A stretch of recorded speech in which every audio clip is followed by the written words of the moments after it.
Right. It's 3 minutes past 6 here in Paris. So good evening. And on behalf of the whole team of the ESSEC Institute for Geopolitics and Business, I'm very pleased to welcome you to this webinar on securing critical minerals, geopolitics, economics, and sustainability in a new age of resource competition.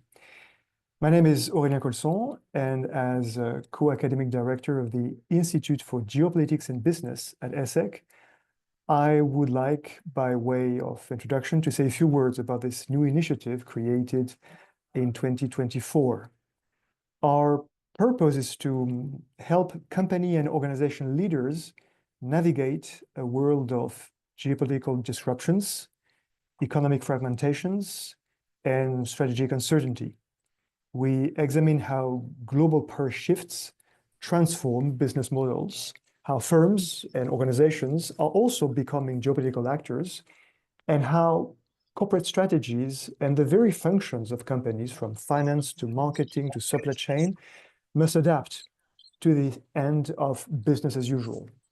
I could say welcome to the post-globalization era, as mentioned in our latest op-ed, published this morning by La Tribune and co-authored by my colleague Sedomir Nestorovic, who's the other co-academic director of the Institute in Singapore, and also Thomas Friand, who is the executive director of the Institute. The Institute draws on 3 existing centers, the Irene Center for Negotiation and Mediation, the Center for Geopolitics, Defense and Leadership, and the Center for European Law and Economy. Together, we try and bridge cutting-edge research, executive education, and strategic foresight. Our ambition is to empower geopolitics fit leaders and build resilient, vigilant organizations for an age of global brutalization. And today's topic is no exception to this age of global brutalization. I'm very pleased to welcome so distinguished speakers. I would like to thank them enormously. And I'm pleased to ask Ambassador Daniel Joanneau, who is the diplomatic advisor of the Institute, to introduce the topics and then our speakers. Thank you very much and enjoy the webinar. Thank you, Aurélien. We have entered a new era of competition for access to resources. The energy and digital transitions, along with low carbon technologies, require vast amounts of strategic minerals and metals. How will the market meet a global demand that is accelerating at an unprecedented pace? Critical minerals are set to become the bottleneck of economic growth. Securing access to these minerals and rare earth is a key challenge, and Europe is particularly vulnerable. Which countries are the key producers? The geopolitical stakes are high, especially where resource-rich areas overlap with conflict zones. Value chains are complex. Opening new mines takes years and raises huge challenges of funding, environment footprint, social acceptability. To have a better understanding of these essential questions, Institute for Geopolitics and Business has invited 3 of our best experts, and we are very grateful for their presence. First, Mr. Christophe Poinssot. Mr. Poinssot, you are Delegate Director General of BRGM, Bureau des Recherches Géologiques et Minières, which is one of Europe's foremost geological survey agency.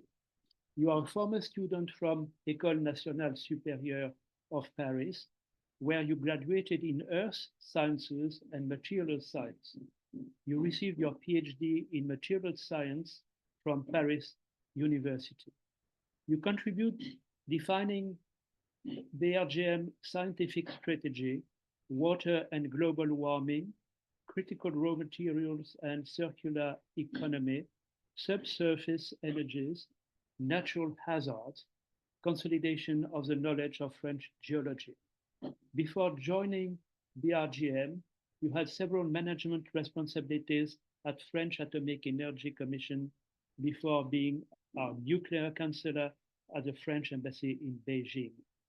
You are an internationally recognized expert in nuclear and environmental chemistry, in particular in the field of nuclear fuel cycle. Last year, you joined the French Academy of Technology. Please, Monsieur Poinssot.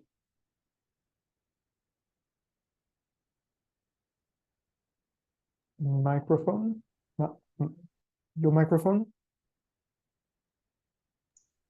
Yeah, sorry for this problem. So thank you for the very kind introduction. I'm very pleased to have the chance to share this 1 hour and a half together and share our reflections and experience regarding the issue of the critical raw materials for France and Europe. So let me share you some slides to introduce the overall topic.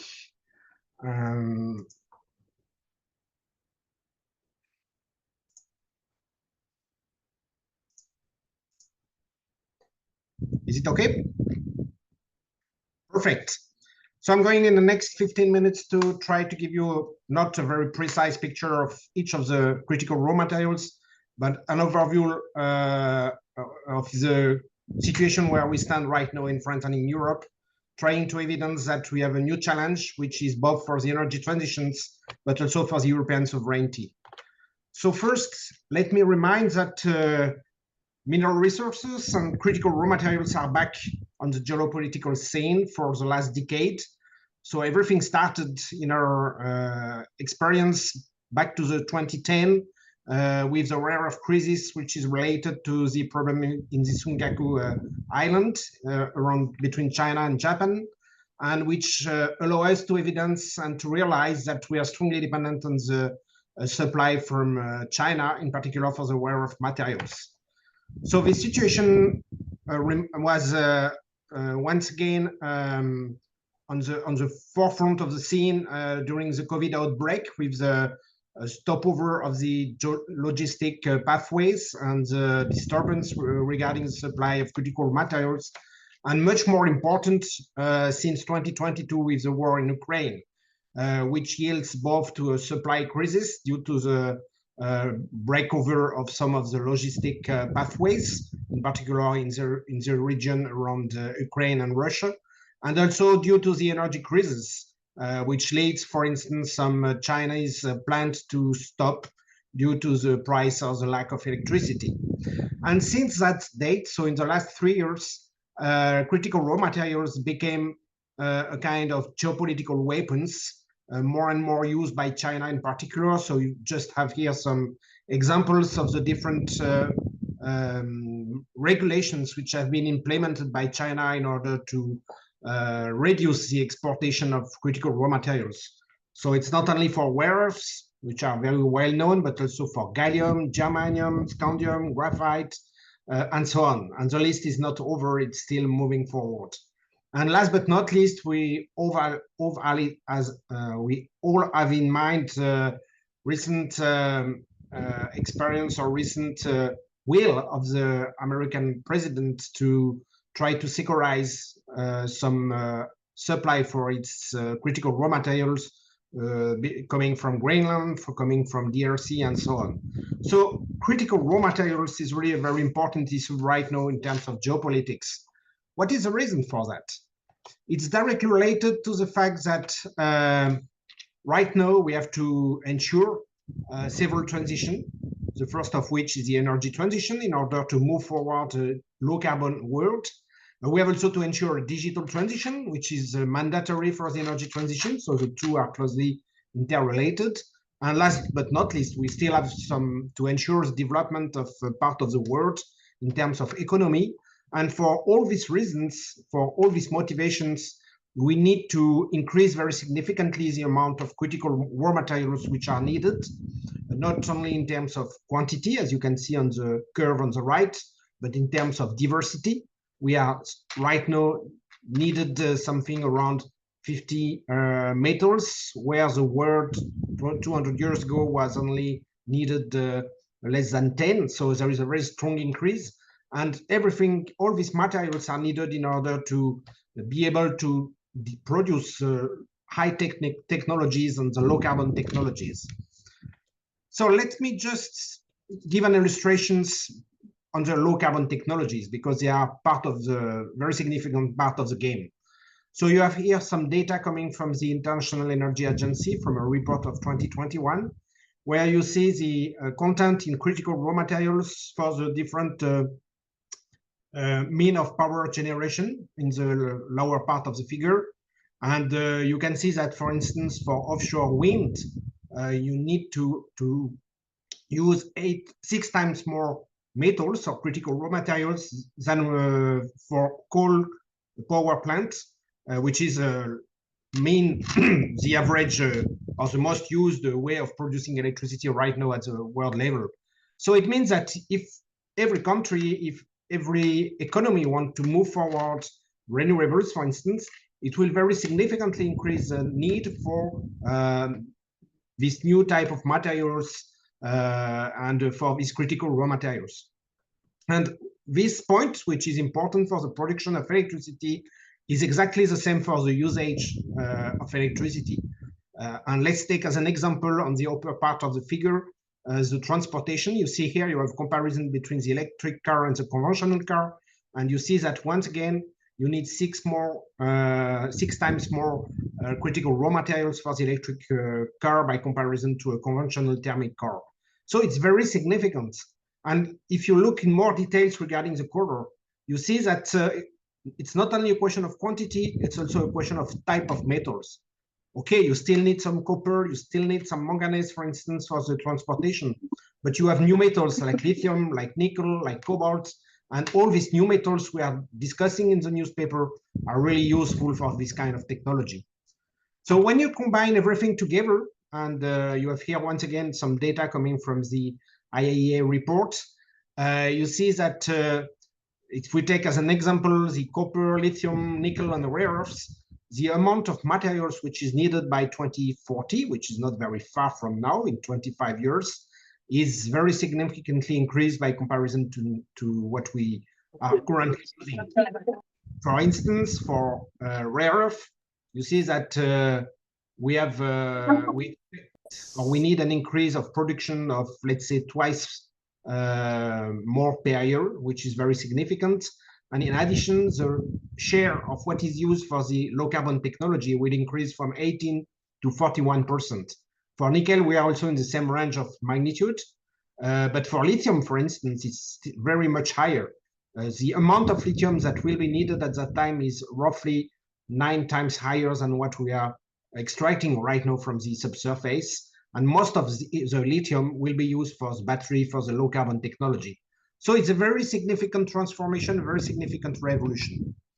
And if I'm just de-zooming and have a more wider picture, you have here what is called a Mendeleev table. It's the list of all the chemical elements which are available on Earth. And you see that all the elements which are in blue are used for the energy transition. So the low carbon technology I mentioned just before. And all the elements which are in green are used for the digital transition. And so first message, you see that we are roughly using, let's say, two-fourths of all the elements which are available worldwide. And it's very significant, and it's something which is increasing. Second message, you see that 2/3 of the elements are used not only for the energy transition, but also for the digital transition. So it means that if we want to ensure the two transition together, we may have, if the quantity is not sufficient, a conflict of usage and a need for prioritization and for defining what is the most important. So allow me now to give you some insight regarding how the extraction of metals is working. So first point, very important message, we will have difficulty, we have to expect difficulty to balance the offer and the demand in the next years. And I'm just taking a very simple example right now, which is copper. So you have here on the left the need for copper for between 2020 and 2030. Still some data taken from the International Energy Agency. And so you see that it's increasing roughly from 20 to 25 million tons per year, depending on scenario. I'm not going to detail. And you see that the surface below the curve correspond to what the current mines are liable to produce, are capable to produce. And you see that there is a difference, very significant difference by the end of the decade, which means that we will have difficulty to meet the demand. And when you look on the right figure, because you can ask or you can wonder whether it's because we have already used all the reserve on Earth. It's not the case. You see the reserve, which is a red curve, and that the scale is on the left. We have something in the range between 800, 850 million tons of copper, which is already known and ready to be extracted. And we are producing or we are extracting year after year only 20 to 25 million tons. So we have more than 40 years lifespan. And so the reason why the market is going to have difficulty to meet the demand is not a question of reserve, it's a question of insufficient investment in order to have a sufficient number of mines in order to be able to meet the demand. And when we look on the economic side of the problem, on the right here, you have the evolution of the copper price in the last 60 years. You see a high volatility, and even if you zoom on a shorter period of time, it's the same kind of figure. And this high volatility for sure increase the risk and reduce the amount of investment by the companies. And so it explains part of the difficulty we are meeting right now. And you also to take in mind or to keep in mind that the reserve, so the economically liable reserve, strongly depend on the price. If the price is higher, the reserve is higher, and if the price is lower, the reserve is lower. So it means it's not very so easy to have a wide understanding of this history. Second important point regarding the supply of critical raw materials. A mine alone is not useful. I mean, if you have a mine, but if you do not have the refining technologies, a refining plant, if you do not have the transformation plant, you will not be able to use your material, you will not be able to produce your products and to put it on the market. So it means that we need to have wider understanding and to discuss about what we call the value chain. Value chain starts with the mining. Then you have, for instance, here on the slide for the case of the battery, you have the refinery, you have a very important step. You have to manufacture the precursors for the battery, you have the manufacturer of the battery, you have the manufacturer of the cars. If you do not have a wide understanding of this full value chain, if you're not able to master the wide value chains, it's maybe meaningless. And it's therefore very important. And it's also very important because we will be back on that later on. Currently, the monopoly of China is not on the mining side, but it's rather on the refinery and transformation part. Third important message, many of the metals we are using are not sufficiently concentrated in the subsurface to be directly extracted, but they are a byproduct of major metals. It's what you see on the figure on the left. I'm going to explain very briefly. In fact, the only metals which are sufficiently concentrated to justify the opening of mine are the one in the inner cycle, blue cycle, so like copper, aluminum, iron, nickel, titanium, and so on. These ones are sufficiently concentrated and they can justify, in particular in terms of economics, the opening of the mine. For all the other elements, they are at very low concentration and they are only byproducts. Let's take an example, the one which is cycle in red here, it's gallium, very useful for microelectronics and semiconductors. Gallium is in an impurity within aluminum. So when you extract aluminum, you can have an additional separation step and you can extract gallium. But aluminum, you are just getting aluminum for many usage, but not specifically for microelectronics. Whereas gallium, you need it for microelectronics. And you see you have two markets which are very tightly linked. And therefore, it's very difficult to predict the evolution of gallium. If you decide to not extract any more aluminum, you will not have any gallium anymore. And it's very significant. You have, once again, a Mendeleev table. The more red the color of the elements, the more important is this dependence and therefore the complexity and the difficulty to anticipate. So based on this picture, in France, in fact, in France and in Europe, we lost our mineral sovereignty for decades right now. You have on the figure on the left, the evolution of the share of Europe in the mining sectors, not including coal activities in the last 2 centuries. So it's the red curve, and you see that we were dominating the world in the 19th century, and we are representing right now 5 to 6%, which is quite different from our economic weight or our population weight. So it means we have transferred all this activity we need towards low cost and low regulation countries. And it's very strong consequences. And it also created some new issues like dependencies with the geopolitical issue, which is related, like the exportation of the impacts with ethical issues. It means that this activity is socially invisible, and it's also explained what it's not so well welcomed by the population. And we have also questions regarding the skills sustainability.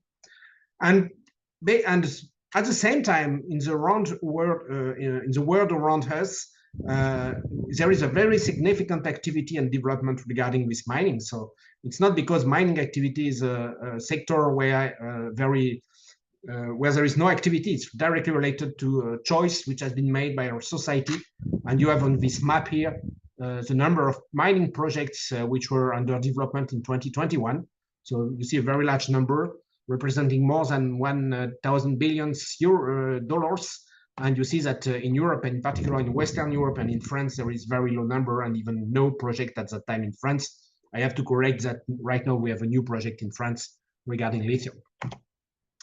So for sure, we are fully dependent on the importation. You have here a picture of where the critical raw materials we are using in Europe are coming from. I'm not going to detail, I may answer questions later on, but you see that there is a large number of countries which are involved.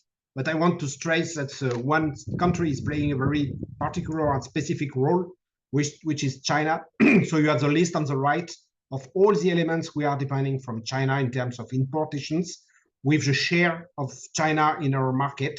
And you see that for many of them, it's higher than 80 or even 90%. So a very strong dependency, which for sure led to new questions. So let me just focus a few seconds regarding China, because in fact, China take a very significant dominating role regarding the critical raw material supply chains. So it's a very strong political will and decisions taken decades ago, and which has been implemented on a long-standing perspective, long-time perspective. And it's not related to the fact that they have many metals in their subsurface. And you have here a very clear picture in the middle of my slides. So you see the first part deals with the reserves. So it represents what is present within subsurface of different countries, depending on the color, for lithium, nickel, cobalt, and so on. So China is for sure in red. So you see that the amount of materials which is present in the Chinese subsurface is not so huge, in fact. But you see what if you move towards later subsequent step in the value chain. So second, the extraction, then the processing. You see the role of China is increasing, and in particular for the processing, so the refining and transformation, China is dominating most of the market for these materials. And in fact, when we say we depend from China, we do not depend from the Chinese mine. We depend from the Chinese refinery and transformation plant. And therefore, it also means that China needs to feed their plant. And it also explains where they are very active in terms of diplomacy, in terms of buying metals and ores worldwide, and in particular in the framework of their political structure, Belt and Road initiatives, which has been launched a few years ago and which is very active in Africa. And you have here on the right map of all the investment of China in Africa in 2021 in terms of mining activities. It's still higher right now. So a few slides to conclude, to say what can we do facing this situation in terms of France and Europe. So first, to say that at the European scale, so there is a real accounting, real political will in order to try to overcome the situation. So it yields to the vote of the Critical Raw Material Act in December 2023, which came into application in May 2024. It defined ambitious targets for all the European countries in terms of independence and increasing sovereignty. So the most important figures are presenting in the lower part of the slide. So we aim to be by 2030 to be able to produce 10% of our needs on the European ground, to process 40% of our consumption in Europe, to feed or to meet 25% of our consumption coming from recycling, and not depending anymore for more than 65% from which is quite different from the situation right now.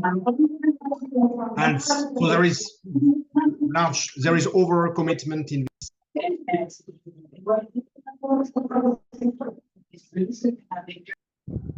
And finally, regarding the French situation, so we have also a French policy which has been implemented, and I'm just going to focus on a few items. The first one to say that, as you may understand, it's a significant issue already to have a full understanding of these value chains. So it's what we call the mineral intelligence, and the government decided to create in November 2022 a mineral intelligence center or observatory in order to support the French strategy from the government and also from the main French company. So the name of this observatory is OFREMI, and this is very significant in terms of being able to take more relevant decisions.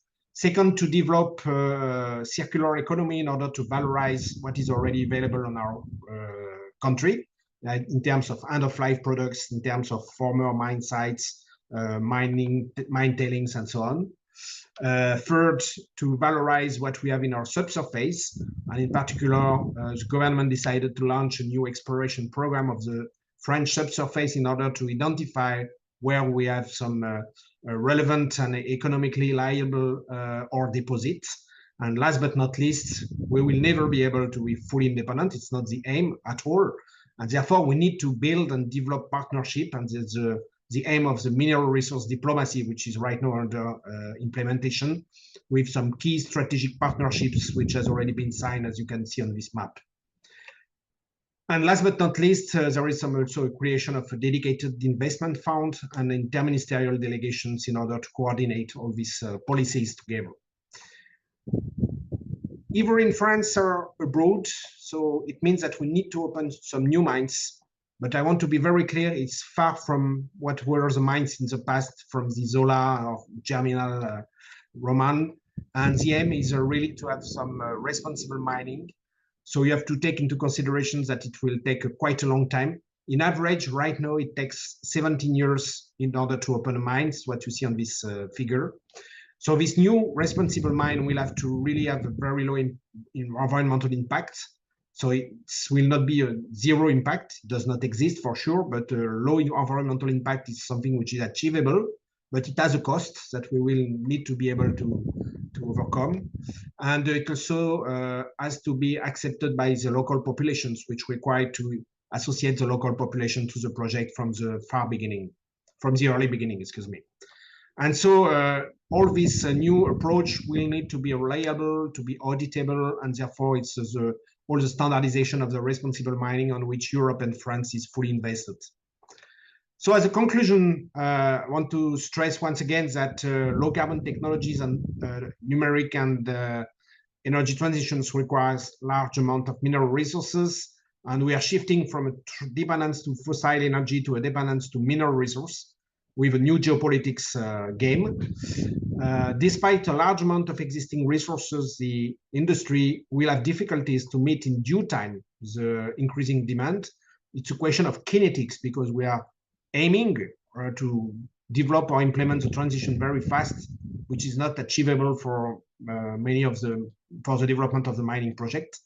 Right now, we are fully dependent on our importations, so we need to reinvest in the value chains in order to valorize the available resources which are available in Europe and to secure our supply. And already mentioned some of the key lines on which we need to invest. And last but not least, you mentioned it in your introduction, the social acceptability of this activity is a critical point. And we need first to develop transparent and auditable standards for these responsible mining activities. But we need also to include the subsurface usage in the political and public debate, which is not the case right now. Subsurface is more or less out of the debate for many people, and be also ready to accept and manage the overcosts that will be associated to the higher standards we aim to implement. So I thank you for your attention, and for sure I will be ready to debate and answer the questions in a few minutes. Thank you, Christophe Poinssot. This was a great presentation, really, and I'm sure a lot of our friends would be happy to share your PowerPoint later on and certainly raise questions. Now, I would like to welcome Dr. Pascale MASSOT. Vous êtes là, Madame Massot? Oui. Ah, très bien. Bonjour. Parfait. Thank you, Dr. Massot, for joining us from Canada. You hold a PhD in political science from the University of British Columbia in Vancouver. You are an associate professor in the School of Political Studies at the University of Ottawa, a non-resident honorary fellow at the Asia Society Policy Institute's Center for China Analysis in New York, and a senior fellow at the Asia Pacific in Vancouver. You served as a senior advisor for China in Asia in the offices of various Canadian cabinet ministers. You really know China very, very well. And you are one of our best experts on Chinese raw materials, critical materials policy. You received last year the Best Book Award in International Political Economy for your book, China's Vulnerability Paradox, How the World's Largest Consumer Transformed Global Commodity Markets. We look forward to hearing you, listen to you, your presentation. Thank you. Merci beaucoup pour votre invitation. Thank you so much for your very, very kind introduction. Is the sound quality good on your side? Perfect. Yeah. Oh, parfait. No, thank you very much. And really, you are too generous. I don't feel like I know a lot about China, but neither should anybody else, by the way. So that's basically the state of affairs. It's a complex country to appreciate. Listen, I don't have slides, so I'll be speaking for around 15 minutes. And the remarks I will deliver today are based on a short piece I published in The Diplomat about a couple of weeks ago. And that was called The China Challenge in Critical Minerals, the Case for Asymmetric Resilience. And so I'll make this case to you today. And to do that, I will proceed roughly in 3 parts. The first part, and I apologize, I missed my 2 colleagues' presentation, so I hope I'm not, restating too many of their points. But the first part is basically trying to right-size and characterize China's position in critical minerals and its dominance, which I think is sort of recognized right nowadays in the West, but not sufficiently so, I would say, or not in sufficient detail. The second part would be to say, similarly to the title of my book, that China is also vulnerable in many respects, and that it's important that we understand well how China's dominance, the West's dominance, China's vulnerabilities, and the West's vulnerabilities modulate along supply chains. And then the final point I would make is that that I will make today is that, you know, given this reality, it's not possible to reduce Europe's or the West's more generally dependence on China to zero, certainly not in the short term. Therefore, I propose a strategy that I've called asymmetric resilience that I will, you know, delineate a little bit further as I get there. So the first part of these remarks really is about characterizing China's dominance in critical minerals supply chains. So we've heard many of these numbers by now, and if you're attending this talk, I'm sure you've read many of them. I think it's important to really sort of look at numbers mineral by mineral, but even if we take everything together, right, we know that China, the core of China's dominance really lies in the midstream segments, right, in the refining and processing of minerals.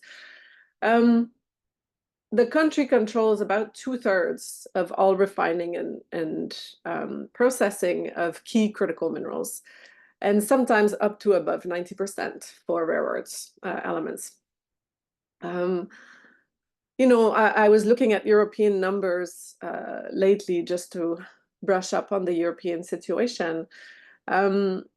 And the numbers I could find was that in 2023, 94% of EU imports of rare earths came from three countries, right? China, Russia, and Malaysia, where China is the main source for 10 out of 14 rare earths products that were detailed by the European Commission report I was looking at.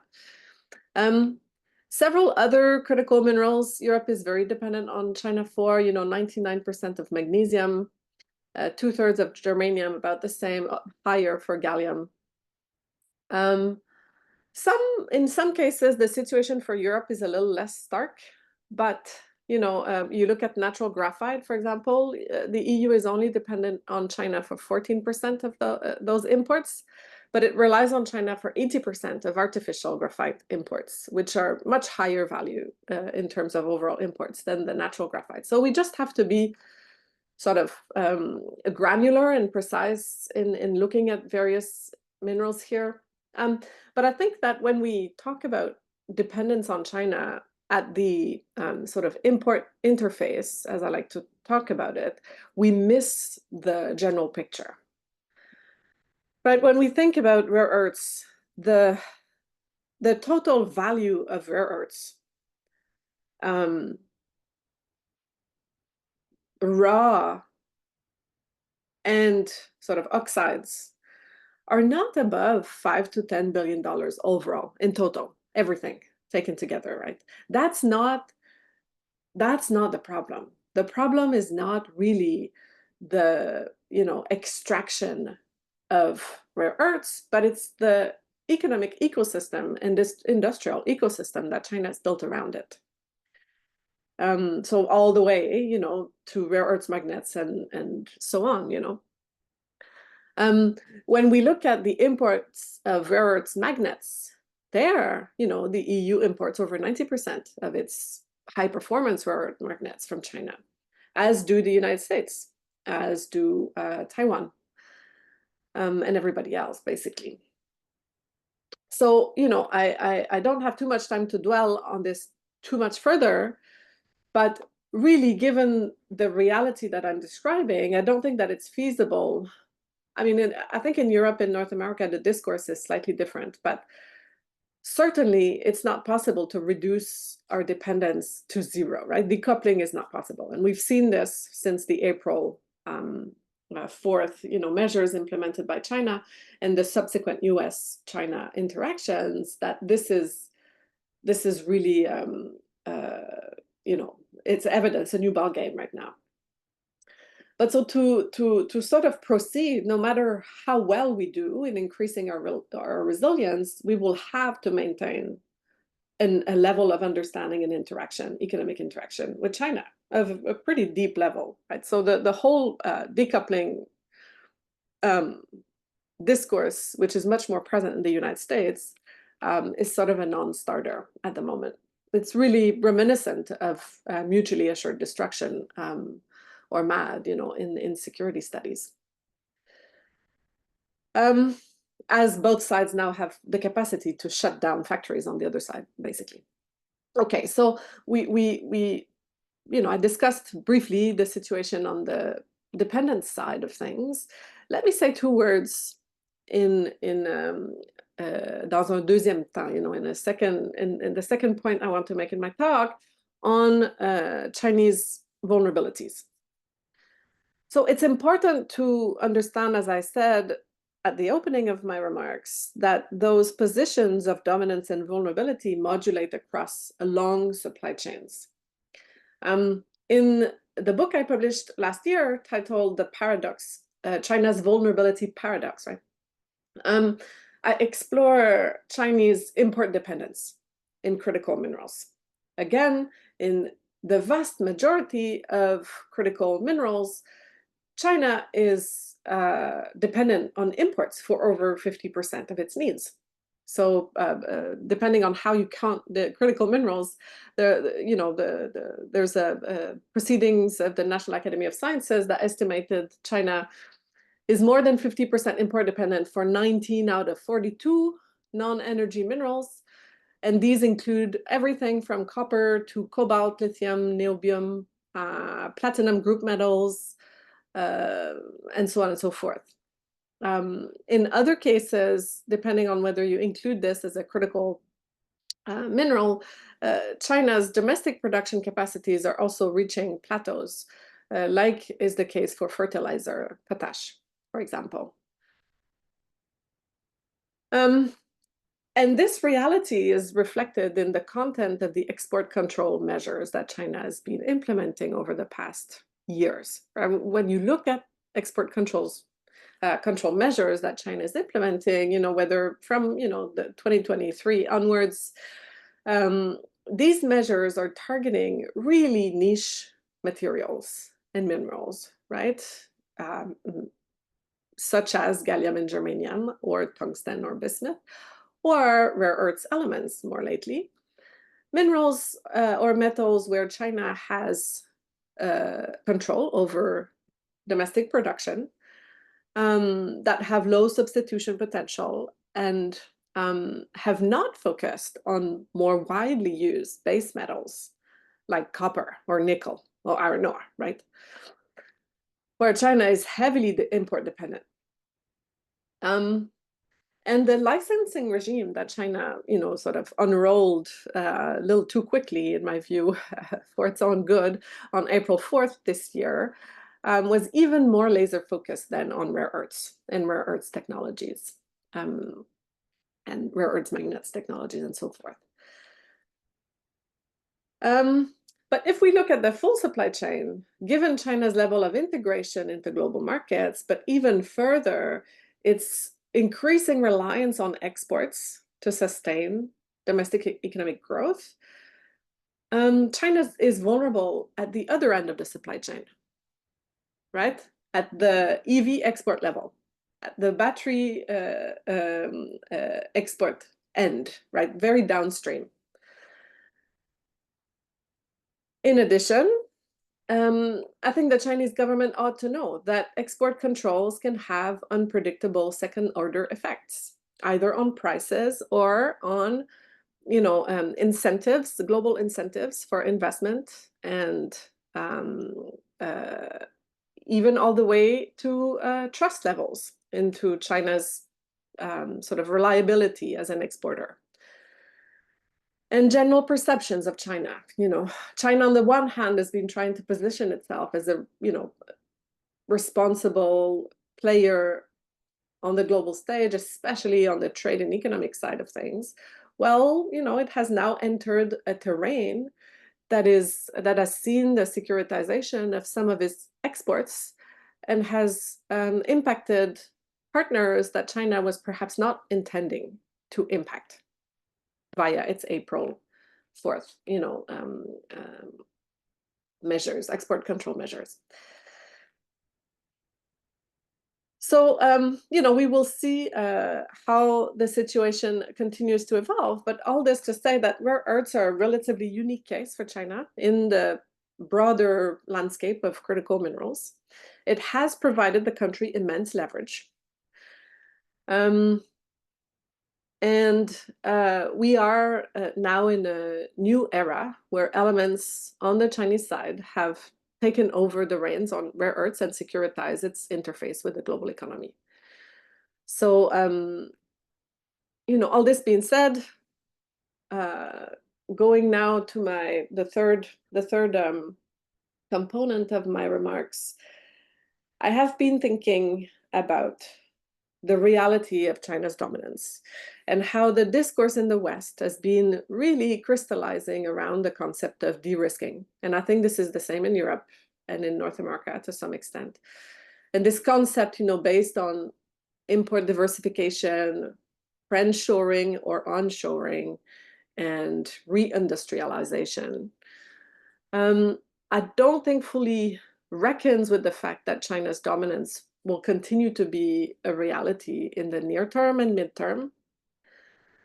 And it also fails, in my view, to take into good measure the interconnectedness of global critical mineral supply chains as both a structural feature of these supply chains, but also key component of the very notion of supply chain resilience, right? We know that a fully unshored supply chain would not necessarily be more resilient. So we have to keep in mind as we discuss resilience and China to not sort of end up with a less resilient overall situation with fully unshored components of certain supply chains, which are vulnerable to domestic shocks, among other things. So in this Diplomat article, I articulate an approach that I've called asymmetric resilience, because full resilience or 100%, you know, independence is not possible. And there I propose four pillars: a defensive pillar, an assertive pillar, a plurilateral pillar, and a stability pillar. Let me go through, I hope, briefly through these. So, you know, to begin with, clearly, the China challenge in critical minerals demands of us that we have some elements of a defensive response, right? There is no world in which a 90% dependence on any import source is a good idea. So there, I think we're all agreed. Some niche minerals, we might be able to justify sort of reshoring or at least friendshoring. Some minerals, you know, could be good candidates for strategic stockpiling, for example. We've seen the Australian government recently announce a 1.2 billion Australian dollar initiative to create critical mineral reserves that would be flexible enough to include advanced purchase agreements and also plurilateral or multilateral components where certain friends or partners would be made. The reserves, the stockpiles would be made accessible to other partners. So this is something that's clearly very interesting. Diversifying trade is essential, of course, as I've mentioned. Here, I think it's really important to note that the European Union Critical, you know, Raw Materials Act has set a cap of 65% dependence on a single source. Few locales have defined what an acceptable level of reliance on Chinese sources would be. I think it's an important exercise to try to quantify this, or at least sort of discuss it in non-quantitative terms, if that's what we want. But we have to keep in mind that 65% is still a pretty high number. So if that's all we can hope for, you know, China will remain in the picture for a very long time. So defensive, fine. Now, on the more assertive side of things, I think that trying to fully decouple or fully replicate China's dominance across those areas would be a fool's errand. And so we should develop efforts in areas where resilience is either absolutely necessary, we can discuss, you know, those sectors, or carve out areas where positions of strength at certain areas of the supply chains can be reinforced or created, taking into account again China's deep entanglement in global markets and its own import and export vulnerabilities. In other words, instead of attempting to match China's power in copper refining, for example, it would be more strategic to concentrate our efforts on targeted areas. And here I would like to recommend a great report that I've been recommending since last year. It was published last year by Tim Rulig, whom I'm sure all of you know. The report was entitled Reverse Dependency. John Seaman has a chapter there on critical minerals, but Tim Rulig's approach there was to think about European strengths vis-a-vis China, and thinking about the areas where we want to focus on autonomy and the areas where we want to focus or think about entanglement with China, and how to modulate these across different sectors of the economy and different locales along the supply chains. All this requires a more nuanced understanding of supply chains than we are used to. As I said, we often hear data or numbers at the import interface, and I don't think that's sufficient. If we look at the nickel market, for example, we might see Indonesia, the key supplier, but that doesn't really help us to understand China's position, because we need to look at Chinese investment in Indonesia and so on and so forth. So resource security doesn't really stop at borders. We have to look at the supply chain ecosystem and industrial ecosystems to fully understand what is happening. And this Massot, brings me. I beg your pardon, Dr. Massot. May I invite you to conclude? Absolutely, you may. So it brings me to my sort of final two pillars. Third one, plurilateral. Neither the US, the EU can secure, supply chains on their own. And there, a great example is Japan's investment in the French CARIMAG initiative, where a 50% equity stake will result in 50% offtake for processed rare earths. But I want to end here with the final pillar. I think we need to keep in mind a global vision and a positive vision for critical mineral governance. We are right now in a sort of economic security dilemma, where each side pursuit of their own security is decreasing overall resource security for all.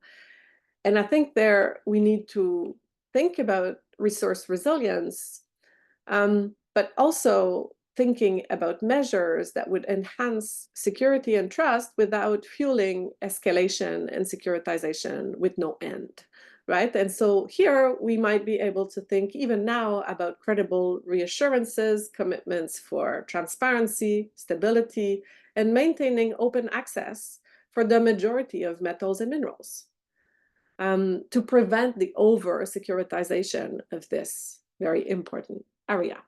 So to end, I think that a more systemic, more systemic and more targeted approach based on defensive, assertive, plurilateral, and stability pillar could help us to recalibrate the situation, rebalance vulnerabilities instead of eliminating them,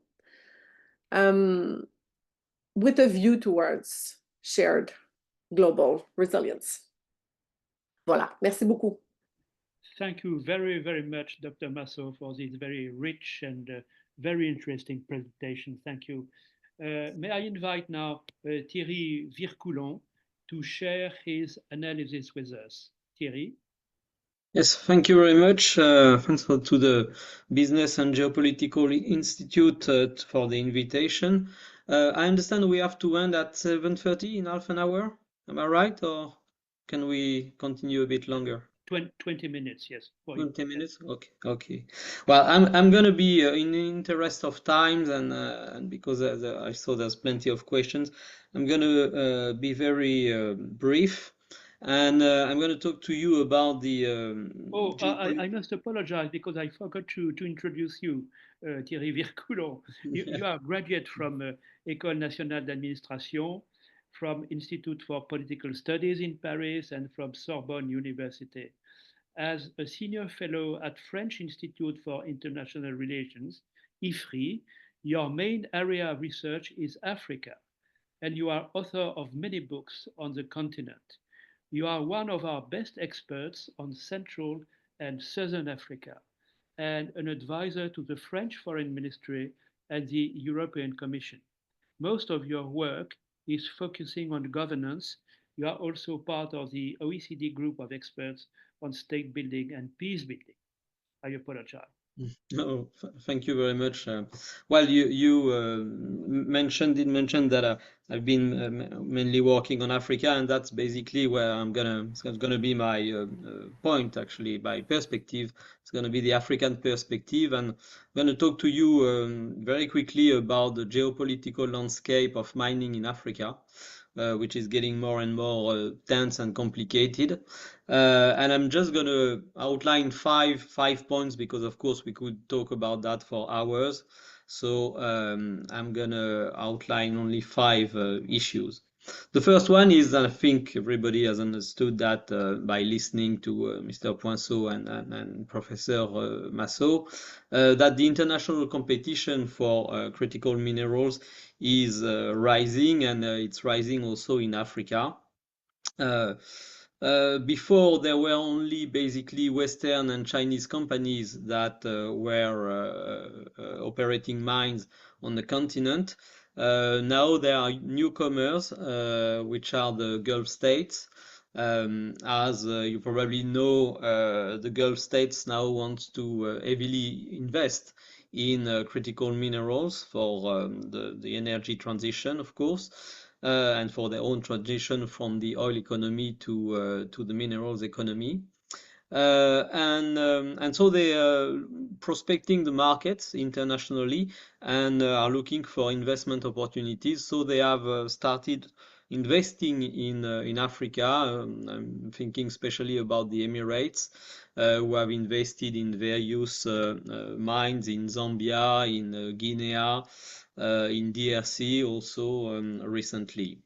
And so they are the newcomers with very, of course, significant financial capacity, and they are really the new kids on the block, I would say, in the mining sector, not only in Africa, but in Africa it's very well noticed.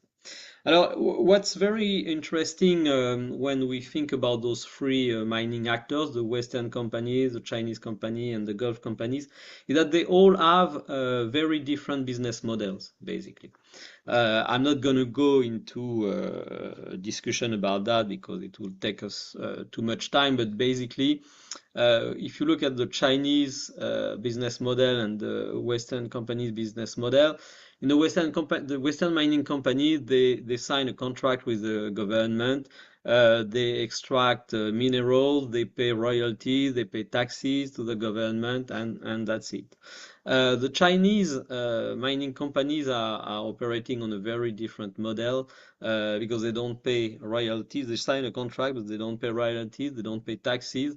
They usually compensate with infrastructure, and because they sign those deals that we all know that are natural resources versus infrastructure. So they very often pay most of what they owe to the state in terms of building infrastructure.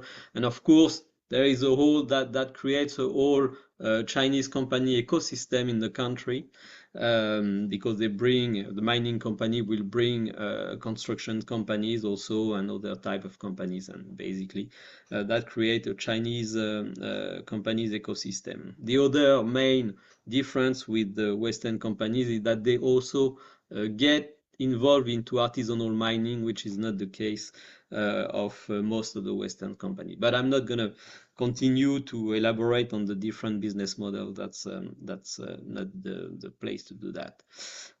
Second point I want to raise is the fact that a lot of African states are now under financial stress. According to the IMF, more than half of the African countries are now considered as high risk in terms of debt level. And that means that those governments need money. They need easy money. They need cash, basically, to finance themselves, to finance their current expenditure, and finance the repayment of the loans that they have already made. And so this need for money has led some of those governments to turn to what is in several African countries the pillar of the economy, which is the mining sector, and therefore they are trying to they put pressure on the mining sectors and the mining companies to get more money and try to stay to have a budget that is more or less decent. And so they increasing their fiscal pressure on the mining companies, and sometimes it goes to it end up in a clash. You have the example well known of Orano, whose mining assets have been seized by the Niger government, and the Mali government did the same thing with the Canadian-based company called Barrick Gold not long ago. So that's why I mean when I say that those governments are under serious financial stress and that they need money. That's for my second point. My third point is the fact that in some African countries, the mining sector is now a strategic sector, both politically and economically. Basically, who control the mining sector in that country control the country. Meaning that the mining sector has become the main economic pillar, or the main pillar of the economy, and it's also the main resource for clientism. And therefore, the people, the rulers of the country, are the ones who are monopolizing the mining rent and who are able to use it for political purpose and etc. etc. Sometimes it's an easy game. I mean, the fact that the mining sector is a political, high political stake in the country, it's an easy game because the country is either it's a vertical system of power with the presidency, all the power concentrated in the presidency, and so therefore there's no competition. But sometimes it's more complicated because there are indeed domestic political competition between various powers. If you look, for instance, at the example of the DRC, in the mining sector of the DRC, of course, when you're a mining company, you go and you sign a contract with the Ministry of Mines. But you will also have to sign with the state company that owns the mining rights where you want to mine, basically. But what is not said is that you will have to get approval from the presidency, of course, and that's probably the most important decision level. But at the local level, you will also have to get on and get approval with the governor. So you will have basically four center of powers, four powers that will be involved in the mining business, more or less. So, so there's in some of those countries there is a very serious domestic fight to capture the mining business, and in some other countries it's there's not such competition because, as I said, the president or the ruling party is in full control. The fourth point I wanted to make is that sometimes, I mean, it's of course the exception, but this intense domestic political competition around the mining sectors is so exacerbated that it leads to a conflict, a domestic civil conflict. And you have several types of those resource conflicts. Most of them are locals. They are happening very far from Western eyes, as we say, far away in the bush. So nobody really knows about them, and they usually people who are involved are usually local actors. Sometimes national actors get also involved, but most of them stay at the local level, basically, and they are unreported, and as I said, they are far from our eyes. But sometimes things are escalating, and you will have a conflict between two countries, for instance, or two states. And presently we have one very interesting case, which is the conflict between DRC and Rwanda. Because despite what the Rwandan government is saying, the real stake of this conflict is economic, and it's about mining. It's about the control of some very specific mines in North and South Kivu. So we witness now with this conflict a very clear resource conflict about critical minerals. I mean, the minerals that are at stake in North Kivu are coltan, cassiterite, and wolframite, and gold also, because something that has, not been really appreciated is that Rwanda has become over the year a very important exporter of gold, while it produces not much gold on its territory, but its export of gold to Dubai have skyrocketed over the years, and I think that last year they were $500 million.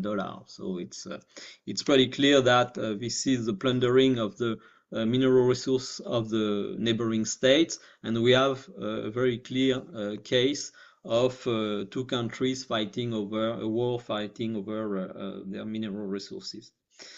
The last point I want to make, because I understand that there will be questions and we have to try to answer them, is something that is not much understood usually, because it's about artisanal mining. Artisanal mining is very important in Africa. For instance, in the DRC, it is estimated between 1 and 2 million people working in artisanal mining.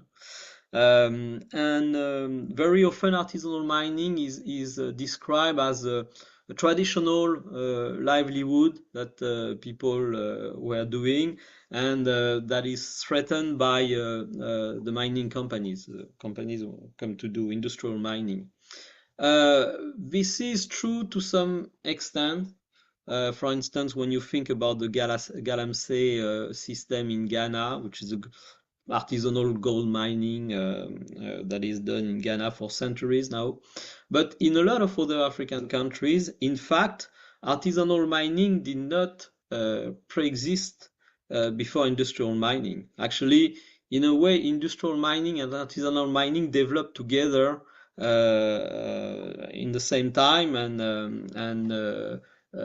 industrial mining in some cases even caused artisanal mining. And I think it's very important to understand this, to grasp the fact that artisanal mining, because there's a lot of tension between artisanal mining and industrial mining in Africa, artisanal mining is also a form of political protest. It's a form of political protest, of resistance from the local communities against the powerful mining companies and their government, who are basically extracting those mineral resources, and everybody knows that they represent a lot of money, a lot of wealth, and at the same time those communities stay poor and see no development.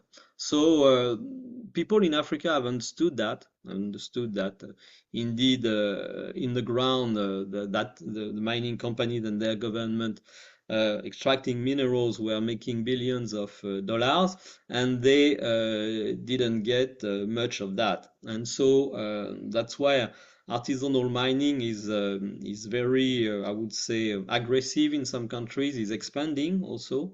And it should be regarded, which is not the case, as I say, as a form of political protest against that situation of I would say, extractive, predatory extractivism.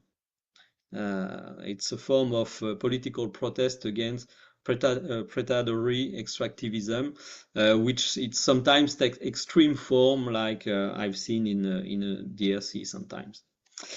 Well, I think I'm gonna stop here. That was my last point, and I'm sure I can see in the chat that there are many questions, so I'm sure we won't be able to answer them all. So I'll stop here to make sure you have time a bit. Thank you very much for your remarks. And now it's up to our friends to ask their questions.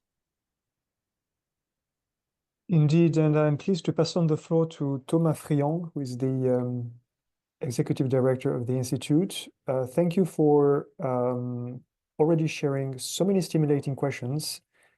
I'll let Thomas select those we can deal with in 16 minutes, keeping in mind that Thomas will wrap up before concluding the webinar at past. Thank you very much. Thank you very much, Aurélien, and thanks to Ambassador Joanneau for facilitating this conversation, and to our three distinguished guests for presenting their insights. Maybe I'd like to select 3 questions, out of which 2 kindly overlap. We had one question from Sébastien Farge to Christophe Poinssot, and another one stemming from Raluca Steif to Pascale MASSOT. The first one was to you, Christophe. It states we have in Europe the first, second, and third biggest producer of cables, namely Prysmian, Nexans, and NKT. Those firms are mostly using minerals like copper and aluminium. And the question was, did Europe envision any solutions to support them, and specifically in terms of recycling strategy to close the gap between supply and demand, as you referred to circular economy? And to Pascale MASSOT, I'd like to kind of relate to the same question that Raluca Steif asked about European recycling capabilities to face this gap between supply and demand. If you could, the two of you, reply to those overlapping questions, and in 3 or 4 minutes, and then we will have time for a last question to Thierry VIRCOULON. Maybe okay. Christophe Poinssot first. Yeah, thank you very much for the question. So in fact, as I already mentioned in my presentation, copper is probably one of the most critical elements for the near future, much more than rare earth elements. But even if we do not discuss a lot in the newspaper. So first, recycling is very important, and we have to implement the recycling, but we don't have to be naive. I mean, recycling will never meet all our demand, because when you recycle, there is always part of the elements that you do not find at the end, which are not recycled. And even if you assume that you are able to get or to recover all the elements, the recycling process, I mean the physics and the chemistry of the process, will never allow you to get back 100% of what was put in the materials at the beginning. It's physical limitations that we will never overcome. It's a question of entropy and so on. So it means that recycling is very important, because it will allow to reduce the need for new materials. But at the end, whatever you do, you need some new materials to be extracted from the subsurface. And so, third point, it means that for sure we need to think about new mines, either in France, in Europe, or abroad, or elsewhere. We may also think about stockpiles, but we have to be very careful, because it may seem to be a very clever solution, but in fact, when you begin to think around in more details, it's very difficult to be implemented because, okay, we say copper, for instance, but there is different type of copper, different type of purity, different type of chemical forms. And so which one are you going to put in your stockpiles? How are you going to ensure that it's not going to be degraded with time and so on? And it's a tricky question. And it's there is already reflections in France for stockpiling some minor metals. So it's ongoing, but it's really a very difficult and critical issues. And last but not least, for sure, French government and Europe is supporting this industry, is trying to help them to secure their supply. So that's all the reasons for what I presented in terms of mineral intelligence, in terms of exploration program to identify, for instance, some new copper ore deposit, and also for the mineral resources diplomacy and the development of strategic partnership. The only aim of all what I mentioned is really to help the industry to secure their supply. So for sure, we are supporting our industry, and it's very important for our sovereignty and resilience. And I let the floor to Pascale. Yeah, handing on to Pascale MASSOT about this question about recycling. Yeah, thank you. I mean, I agree with everything that my colleague has just said. It's you know, to achieve our goals for the green shift and beyond, recycling will be part of the solution, but it will not replace mining, right? And a neat way to put it is to say that to recycle something, we need to have vast quantities of it. And we are not yet at the place in the cycle where we have enough of everything, right? So there will definitely be more mining. And if you look at the Critical Materials Act objectives, I think recycling is 15% by 2030 something. 25. Right? And I think, no, it's 15 if I'm not incorrect. No, the figure has been changed in the final act. It has now. I mean, when it came out at 15, many were saying that that was overly ambitious. And I think that 25 is even more overly, obviously, ambitious than 15. I don't know that we can get there to 25%. But this to say that it's, you know, it's not the majority of supply will not come from recycling, right? I think we all agree here. And I think another point that is always super important to make when we talk about critical minerals, and I think you were right when you highlighted copper, we can't speak about metals that we need in vast quantities the same way that we speak about neodymium. You know, it's just two different ball games. Some of these metals, you know, stockpiles don't make any sense. This is back to the 1960s and 70s experiment in sort of stockpiling that was not very successful for various issues, including one of the key ones around price levels. And I think that we can't really discuss the viability of various paths forwards without talking about prices. And again, this will vary mineral to mineral, but there is a problem in the West right now about low price levels for certain minerals, right? Where the prices are too low to incentivize investment in more production. So, you know, discussions around that have to be going much broader than just, you know, opening one mine here, because if there is no secure demand and no secure visibility on long-term price levels, well, we won't be able to carry through. Many projects have been closing down recently because of low prices in lithium, for example, and nickel. And so these discussions have to be part of the picture as well. Yes. Thank you very much. May I comment if you agree? Please do. Yeah, I just want to add 2 points in the discussions because I think they are important. First, excuse me, regarding recycling. In many cases, even maybe in most cases, recycling will be more expensive than direct extraction. So we have a question for all of us.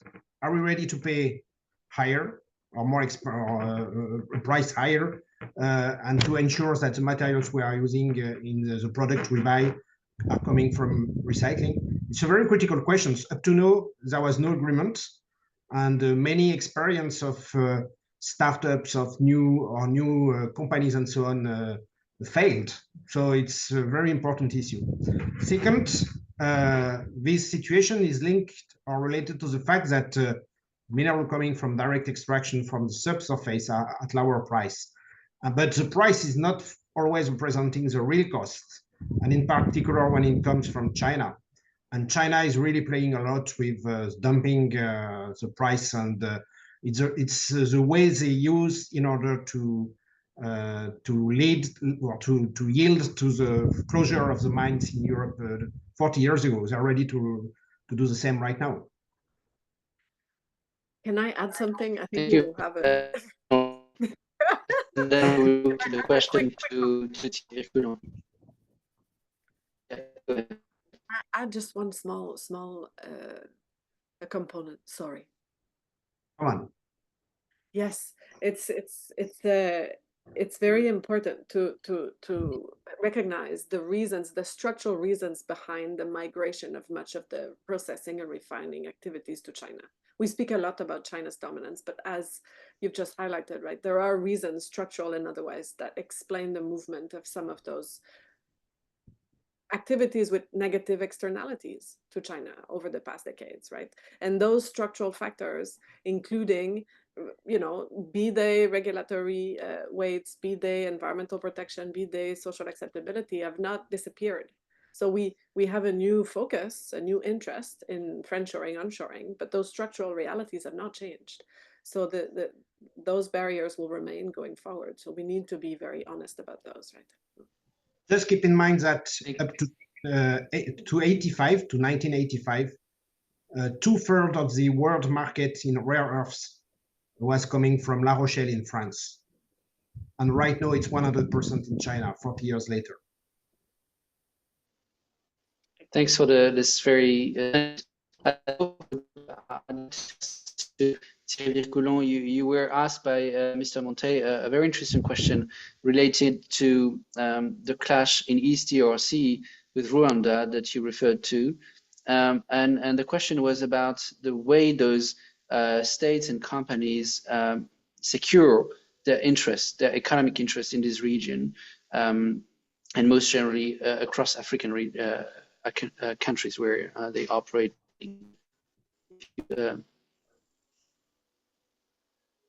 Yes. Yeah, Thomas, the sound was not very good on your side, but the way I understand the question is about the way the companies secure their interest in that area. Well, I mean, DRC, as you know, is a huge country. It's basically the size of Western Europe, and therefore you have several mining sectors in that country. So presently the problem in Eastern Congo, which is not the area where cobalt and copper is extracted, is about the mining economy, the control of the mining economy, which is about the gold and tin, basically. And for a long time, there's been contraband between Eastern Congo and its various neighbors, including Rwanda. And basically, a lot of people in those countries benefited from that contraband. What has been happening, I would say, a few years ago, is that Rwanda has realized that mining could be a very interesting sector for its development, and that its economic policy has decided to prioritize mining. And therefore that means that they decided to also increase their share of the regional contraband of gold and free teas. And this has worked smoothly for a while, but a few years ago that has led to a serious clash of interest between the people who were controlling the mining contrabands in Congo and the will Kigali to get more of that contraband. And that's when the M23 reappeared as a proxy for Rwanda and invaded some mining areas and key mining areas. It wasn't random. They selected, of course, the Rubaya mining area, which is a big producer of the free teas. And they also controlling the Nyabibwe mining area. And they even venture in the Walikale mining area, which was of course a problem because there was an Anglo-Saxon controlled companies mining tin there. So it's really about, despite of course Kigali is saying otherwise, but it's really about the control of those mines and the fact that the economic system in Rwanda also needs to move to a different direction. It's been very much based on the international aid and also on tourism. But now the government has realized that tourism and international aid is over. Basically, it's really decreasing, drastically decreasing, and tourism won't be enough. So they want to develop their mining sector, and that part of the mineral that will be so-called mined in Rwanda and processed in Rwanda, because they also want to refine in Rwanda, are actually coming from the DRC.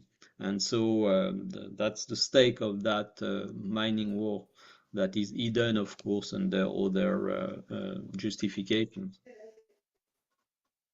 It's a typical of those resource war that we may have in Africa. And I would say that if, of course, our focus, as the two other presenters have explained, our focus in the north is basically how to secure supply chain. The problem of some African countries is actually with that extractive race, how to avoid war. That's the point I wanted to make. Thank you very much, Thierry. And I'd love to wrap up from here. I'd like first to thank our three distinguished guests for their presentations and the answers to the different questions we had from the chat, and also thank Professor COLSON, who introduced the webinar, and of course Ambassador Joanno, who has set up this extend panel and facilitated the conversations. In wrapping up, I'd just like to highlight a few items that we have on our lists for the upcoming activities of the ESSEC Institute of Geopolitics and Business. In the background of this conversation, we've touched upon a very important topic, which is the geopolitics of infrastructures and the importance of soft power through hard assets.